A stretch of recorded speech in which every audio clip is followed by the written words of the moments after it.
ಲಾರೆನ್ಸ್ರ ಆದರ್ಶಗಳನ್ನು ಮೈಗೂಡಿಸಿಕೊಂಡಲ್ಲಿ ಬದುಕಿನ ಸಾರ್ಥಕತೆಯನ್ನು ಕಾಣಲು ಸಾಧ್ಯವಿದೆ.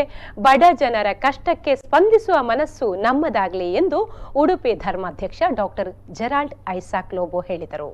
ಅವರು ಅತ್ತೂರು ಸಂತ ಲಾರೆನ್ಸ್ರ ಬಸಿಲಿಕಾ ವಾರ್ಷಿಕ ಮಹೋತ್ಸವದ 5ನೇ ದಿನದ ಜಾತ್ರಾ ಮಹೋತ್ಸವದ ಸಂದರ್ಭ ಮಾತನಾಡುತ್ತಾ, ಬಡವರನ್ನು ಆದರಿಸುವವನು ಭಾಗ್ಯವಂತನು. ಇವತ್ತಿನ ಕಾಲದಲ್ಲಿ ಬಡವರು ಹಸಿವಿನಿಂದ ಹಾಗೂ ರೋಗದಿಂದ ಸಾಯುತ್ತಿದ್ದಾರೆ. ಭಾರತದಲ್ಲಿ 48.5 ಬಡ ಜನರು ದಿನದ ಒಂದು ಹೊತ್ತಿನ ಊಟಕ್ಕೂ ಕಷ್ಟಪಡುತ್ತಿದ್ದಾರೆ. ಅಂಥವರ ನೋವಿಗೆ ಧ್ವನಿಯಾಗೋಣ ಎಂದು ಹೇಳಿದರು.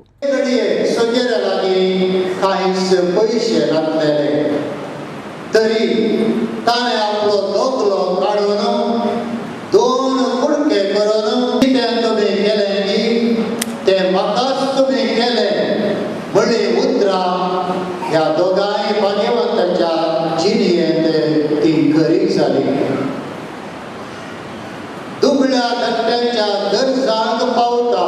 ಕಾರ್ಯಕ್ರಮದಲ್ಲಿ ಅತ್ತೂರು ಸಂತ ಲಾರೆನ್ಸ್ ಬಸಿಲಿಕದ ನಿರ್ದೇಶಕ ಹಾಗೂ ಧರ್ಮಗುರುಗಳಾದ ವಂದನೀಯ ಜಾರ್ಜ್ ಡಿಸೋಜ, ಸಹಾಯಕ ಧರ್ಮಗುರು ವಂದನೀಯ ಜೆನ್ಸಿಲ್ ಆಳ್ವಾ ಮುಂತಾದವರು ಉಪಸ್ಥಿತರಿದ್ದರು.